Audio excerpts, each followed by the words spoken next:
तुकोबरायांनी उपकाराविषयी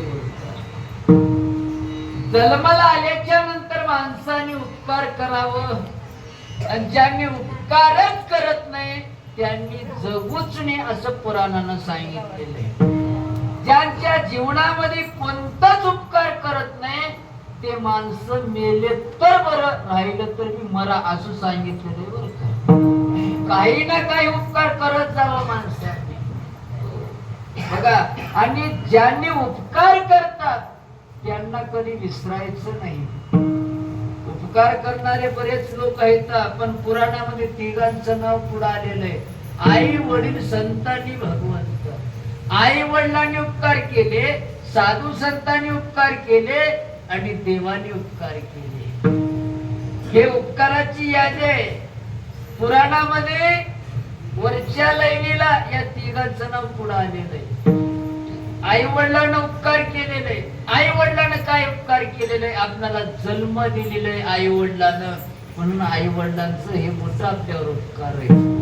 आई वडिलांनी जन्म देत नसेल तर मी उभा राहून कीर्तनच करत नव्हतो आणि तुम्ही बसून कीर्तन ऐकत नव्हतो.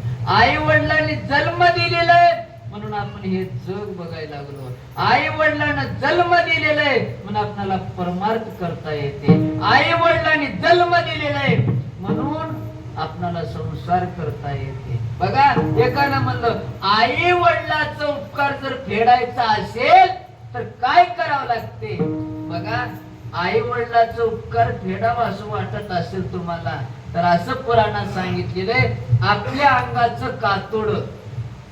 अंगाचं कातोड काढून आई वडिलांच्या पायाला चप्पल बूट शिवलं तर सुद्धा त्यांचे उपकार फिटत नाही.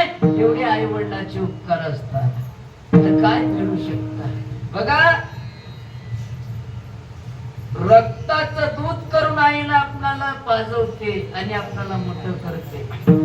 अंगाचे हाड झिजवून आपल्या बापाने आपल्याला मोठं करतात. त्यांचे एवढे उपकार जगात कोणीच नाही. बघा, असं पुराणात सांगितलेलं आहे, देवाची सेवा केल्यानंतर देव भेटल याची गॅरंटी नाही, पण मायबापाची सेवा केल्यानंतर देव घरी येऊन पाणी भरतो एवढं या पुराणात सांगितलेलं आहे.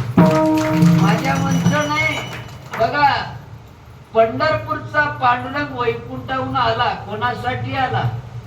पुंडलिकरायासाठी. बरोबर आहे. पुंडलिकरायाने काय देवाला बोलवलं का?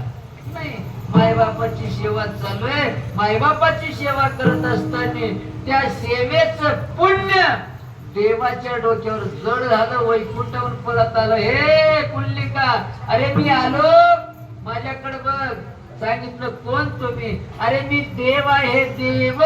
पुंडलिकरायाने सांगितलं, तुम्ही देव असाल पण तुम्हाला काय काम नसेल पण मी कामामध्ये आहे.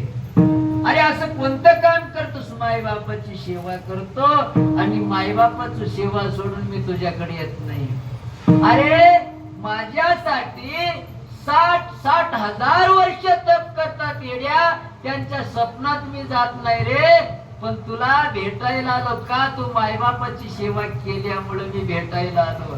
सांगितलं, देवा बरोबर आहे, तुम्हाला काम नाही, तुम्ही भेटायला आलो, पण मी कामात आहे, आई बापाला सोडून मी येत नाही. सांगितलं, बाबा सोयरा म्हणून जर घरी आला तर बसा तर म्हणतात. मी वैकुंठाहून आलो. देव अनंत ब्रह्मांडाचा नायक, विश्वव्यापक जगाला निर्माण करणारा, पालन करणारा, पोषण करणारा, मारणारा, तारणारा, देणारा, घेणारा, असं मी देव आहे का? माझ्याशिवाय काय चालत नाही. मी चालविला सूर्य चाले, मी बोलविला वेद बोले, मी हलविला प्राण आले.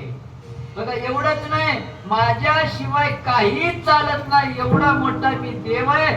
तरी सुद्धा हो देवा, आता तुम्ही मोठेपणानं आलात पण तुम्हाला जा म्हणत नाही, तुम्हाला बसा म्हणून एक आसन देतो. वीट होतं, वीट 9 इंच लांबी, 4 इंच रुंद.